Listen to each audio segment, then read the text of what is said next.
லைவா எடுத்துக்கிட்டே இருங்க சொல்லுங்க.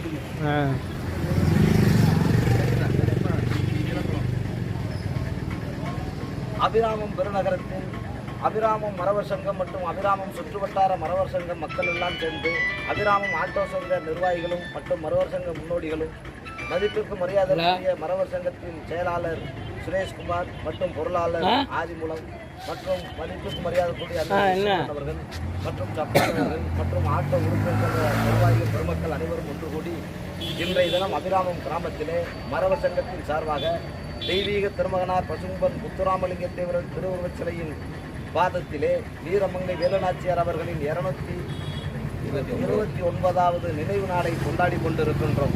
வரலாற்று சிறப்புமிக்க நாள் இந்த நாள். வீரமங்கை வேலுநாச்சியார் அவர்களின் நினைவை போற்றுகின்ற நாள்.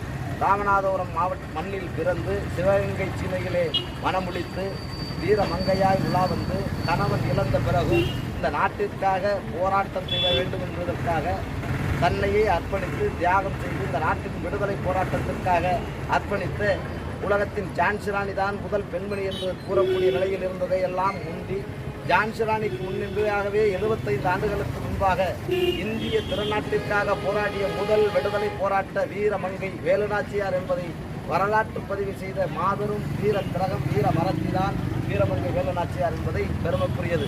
அப்படிப்பட்ட வீரமங்கை வேலுநாச்சியாரின் நினைவு நாளை நம் அபிராமம் பகுதியிலே மரவர் சங்கத்தின் சார்பாக கொண்டாடப்படுவது பெருமையாக இருக்கிறது.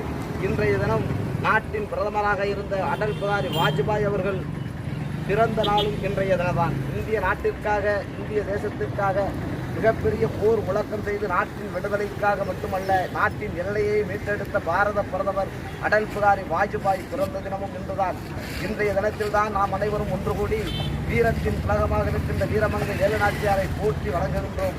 அவரின் வீரத்தையும் தியாகத்தையும் காலங்களில் நமது சன்னதிகளுக்கும் நமது குடும்பத்திற்கும் குழந்தைகளுக்கும் எடுத்துச் செல்லும் விதமாக இன்றைய காலகட்டத்திலும் தென் மாவட்டத்திலே பெண் குழந்தை பிறந்தால் நாச்சியார் என்று பெயர் வைக்கக்கூடிய ஒரு சூழ்நிலை இருந்து வருகிறது என்றால் அந்த சூழ்நிலையெல்லாம் வீரத்தை பறைசாற்றும் விதமாக வீர முழக்கமாக வீரமங்கை வேலுநாச்சியாவின் கொள்கையை வீரத்தை எடுத்துச் சொல்லும் விதமாகத்தான் அந்த பெயரை இந்த பொதுமக்கள் வைத்து கொண்டிருக்கிறார்கள்.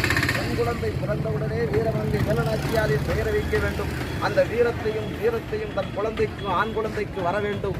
அத்தனை சிறப்பு மிக்கவர் வீரமங்கை வேலுநாச்சியார். தான் பிறந்ததிலிருந்தே அரசியாக வாழ்ந்தாலும் வீரத்தோடு வில்வித்தை அத்தனை வகையான வீர விளையாட்டுகளையும் பயிற்சிகளையும் கலந்து சிறப்பு கல்விகளிலே மேன்மையடைந்து அனைத்து வகையான மொழிகள் திறமையோடு படித்து மன்னனை மணந்து மன்னன் இறந்த பிறகு